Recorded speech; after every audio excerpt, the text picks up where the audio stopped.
No, seriously, slop games are getting outrageous in Roblox. Endless brain rot games are taking Roblox's homepage by storm. With every day, a brand new slop game is born, and you may think that it can't get any worse than that. Well, let's take a step back to the drawing board, my friend, because it most certainly can. These games are outperforming die-hard classics, the games that we all know and love. Slop games are moving our beloved memories out of the spotlight. You might have thought to yourself that you would never have to choose between playing Build for Survive or steal Cappuccino from Tung Tung Sahur, because I thought the same thing. But why is this happening? And what are some of the later consequences in the impending future?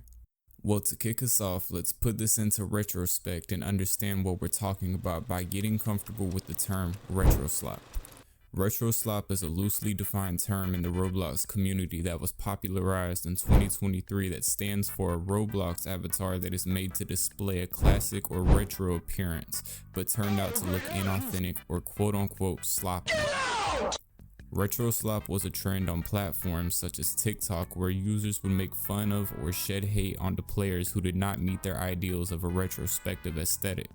This term has become a derogative slur that players use to express their dislike for other players' avatars, but this doesn't tell us what a slop game really is.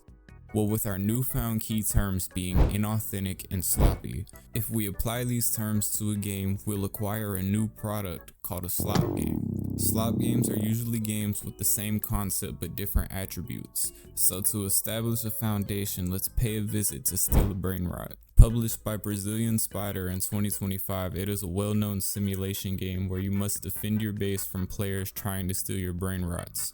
You're granted the choice to collect brain rots the modest way by simply grinding the game, or you can be a thief and steal brain rots from other players' bases when their gate is unlocked. Once you collect the required brain rots and you have sufficient funds, you may rebirth and be rewarded with a money multiplier and increased base lock time. Now, let's divert our attention to a game called Steal a Clown. Published by isNeo in 2025, it is the second most popular game based around this concept. And for this game, I'm not even going to explain because it is the exact same thing. The only difference in this game is instead of stealing brain rots, you must steal clowns. And on paper, there's nothing wrong with these two games. What makes these games a problem is the fact that there are hundreds, if not thousands, of games exactly like this. Just to prove my point, I decided to open Roblox and enter Steal A into the search bar, and this is what was displayed. Very disappointing. But why is this happening, you ask? Well, to understand, we must look at the perspective of the developers. What would you do if you were a desperate developer? If rent was due, would you spend months slaving to your passion project, or would you spend a business day making a slop game that will blow up overnight? Ever since the origins of slop games, developers have come to the realization that these games are simply a quick profit due to them being easy to make, eye-catching, and I hate to say it, but oddly addicting. Playing one of these games is like ingesting nicotine. Your brain simply can't get enough of it. Moving on to the disturbing part, these games are purposely developed to be this way, using young and easily influenced children whose brains can't keep their greedy hands off of dopamine.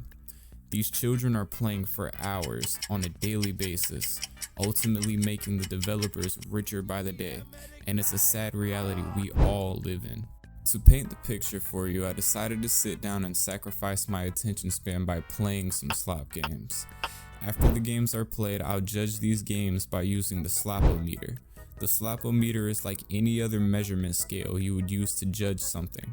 So if the game isn't too bad, it may end up on the lower side. If the game is endless nonsense, then it will end up on the higher side. Now to stop wasting your time, I'll get to it. I joined Flex Your Ping in FPS, and its first impression wasn't too bad. I walked around exploring and found a couple of obbies that I decided to try out and later died in an embarrassing manner. I later stumbled over to the PvP section where I was immediately humbled by a man who was clearly aura farming. I somehow managed to find myself in the accessories section where there wasn't anything that necessarily piqued my interest, so I walked away and found a poor Android player who was playing at 2 frames per second, and I wondered how that was even possible. Overall, the game isn't bad from a production standpoint, but the negative is that there is literally no objective. You're telling me people really join and just show off how many frames their device can run? This game is absolutely pointless. I joined Drop a Poop and was immediately greeted by a PNG of someone's poo. But the poo went away and I started pooping right then and there.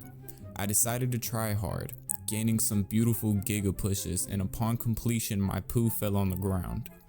For some reason, my character wasn't so happy with that conclusion and decided to pick it up. After that, I waddled over to some mysterious man who told me my poop was worth $4,332 and wired me my money. Since pooping on the ground wasn't really my style, I commuted to the nearest Lowe's and purchased a toilet where I proceeded to start pooping again. After that, I found another mysterious man who sold me a non-identifiable substance that he called feel-good medicine, that I irresponsibly consumed and later projectile defecated glowing miscellaneous objects. Overall, this game is weird, and it's the same exact concept as Grow Garden. I joined Chicken Nugget Clubland and was educated on chicken nugget customs as they blast music into newcomers' ears that I had to mute because I don't know if it's copyright or not. I decided to take in the beautiful view of the landscape and worship the almighty chicken nugget. I later played the as advertised Come As You Are chicken nugget obby, and that's it. There's literally nothing else to this game. This game is pointless and absolute nonsense. Now that we've investigated these slop games, we can rate them on the slopometer. Kicking us off, Flex Your Ping and FPS received a respectable 5 out of 10 slop on the slopometer, Drop a Poop receiving a dangerously high 9 out of 10 slop, and Chicken Nugget Clubland earning a concerning 6.5 out of 10 slop. You may have thought it was you, but it's not. These games are actively making people dumber. As in 2021, a study was conducted using MRI images to find high brain activity in smartphone addicted brains that made them easily distracted, which the researchers later informally identified as brain rot. The research suggests that excessive exposure to brain rot can negatively impact brain function, leading to negative side effects in key areas of the brain that are responsible for logical thinking and decision making. While this doesn't directly correlate with Roblox slot games, the concept of brain rot is a type of content that is low quality or unchallenging types of content, in which on the list, these slot games would check off both boxes. So in conclusion, Roblox slot games shouldn't be played at all and should be frowned upon. These games leave gradual marks on mental health that build into something more extreme over time, and I personally think that these games should be taken down. Let me know what you think in the comment section, and without any further discussion, that's all for today. Like, subscribe, and turn on notifications, and I'll see you in the next one.